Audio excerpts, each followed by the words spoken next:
So what do you notice about this picture, Erin? Well, the first time I looked at it, I thought about the idea of public pedagogy, which is really, in its simplest terms, a way of teaching, right? Because pedagogy is one style of teaching. And so in this particular image, right, we're seeing a story that's being told, some kind of message, a public message, a lot of messages. We're thinking about how these particular pictures are seen as something normal that you would reasonably put into a public space where children are around, where women are around, black women, white women, and seeing themselves in some particular way, right? Or not, right? You see this magazine, you always see this. You always see this. Like, it's just so normalized, unfortunately, on these covers and in these newsstands everywhere. So symbolic because you notice on this side over here, you see a lot of white faces. Mm-hmm. And on this side over here, you see a lot of black booties. Mm. Would we see the reverse? Mm. Would it be acceptable if those were all white booties Right, and these were all black faces? right. Well, I tell you honest truth, I never sat and looked at it this way, where someone took a picture and just kind of showed it back to me. It says a lot about society. And, certainly, as I've heard the rest of you saying, that, it's not lost that it is black women that are up there. I like black women's bodies. But by the same token, to know that, they're being used that whimsically, you know what I mean? Images like these usually concern me when I think about having kids, and I think about having daughters, especially even sons too, because it's both both men and women are affected by these things. And you're thinking about how you might not necessarily buy the magazine, but still buy into that image by saying, wow, she's gorgeous. Wow, she's sexy, right? And buying into that particular image as some kind of standard, right, of that is praise, that is prize. We're thinking about the amount of famous people. How many people you can look at here and say, I know this girl.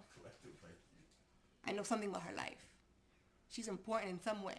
Yes, she's pretty, but she's also an actress, and she also can sing really well. You know another talent, you know another part of their story. You know that this lady right here is a fucking princess. Okay, and she had a royal wedding. That's right. And she is married to the king of freaking England. Look about history, all right? That's a history book right there. That's a different kind of magazine. It's a history book. All of these are history books. History, right? It's just stories. And these are stories that we know in depth to some particular degree because there's a depth to these people. They become human. These people over here aren't human anymore. The only person that's human on this side is Lupe. Lupe gets to be human. You know why? Because Lupe gets a freaking name. Because we know Lupe's name and we don't know none of these girls' names. We don't know none of these girls' names. They look like animals. And he looks like the nice animal that he prays to because he's praying to her booty over here. He's kind of valorized and legitimized, and what he's doing, what he's trying to do, there's like hope in his eyes, there's promise, there's purpose. And then above and below, there's this kind of nameless figure. I'm not sure if they have each, maybe the top person's name is Jasmine, and perhaps his bottom, no names are being said right there, but it's just a body. It's just a body, it's just a booty. It's just a figure, it's just a thing. So, the juxtaposition of the XSL magazine with Lupe, and then the magazines above and below are also very telling. Just a great conversation of like who are the beneficiaries and the owners of these images, and who are the people who are definitely kind of capitalizing, cashing in on these images. Yeah. And so I don't even think it's mostly black men who buy that. I would probably say there's as many white men who buy those magazines as black men. Right. Those particular magazines. But I think that because you're seeing black women on the covers, you would tend to automatically think it's black men that are buying it. But I don't. Maybe it would be a good idea to actually see the statistic, or even ask one of those shopkeepers who tends to buy those magazines most. Yeah.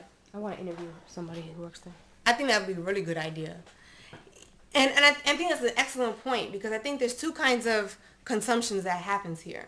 One is a consumption on a very material level, in the sense of cash exchange, right? And so somebody is physically profiting off of this in a very real way. Like there's some kind of financial gain, benefit. And so that question of finding out who the beneficiaries are is an excellent one, because it's a part of the normalization. It's a part of why it's okay. Will changing this one little stand do anything? Well, I mean, it's not about that. It's about changing the conversation. It's about making this a point of conversation. Say, why aren't we talking about this? Why hasn't anybody talked about this when so many of us have walked past something like this so many times in our life? And it's changed over time because it wasn't as blatant. Mm-hmm. Right before it was kept in the back.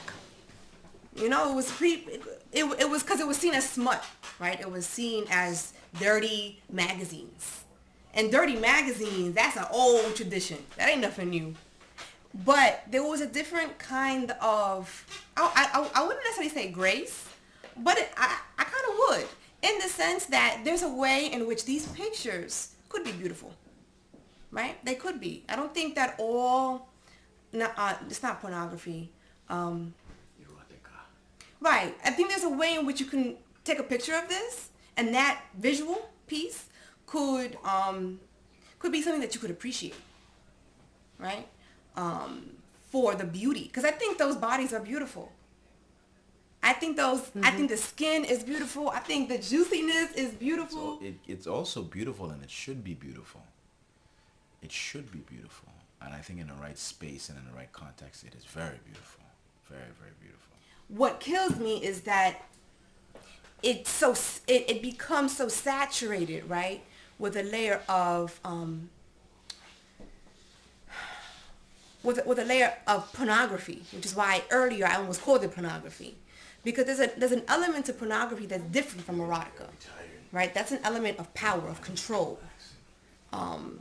Pornography, in some ways, what makes it different from erotica is that it makes a sex of act an act of power, and not an act of desire.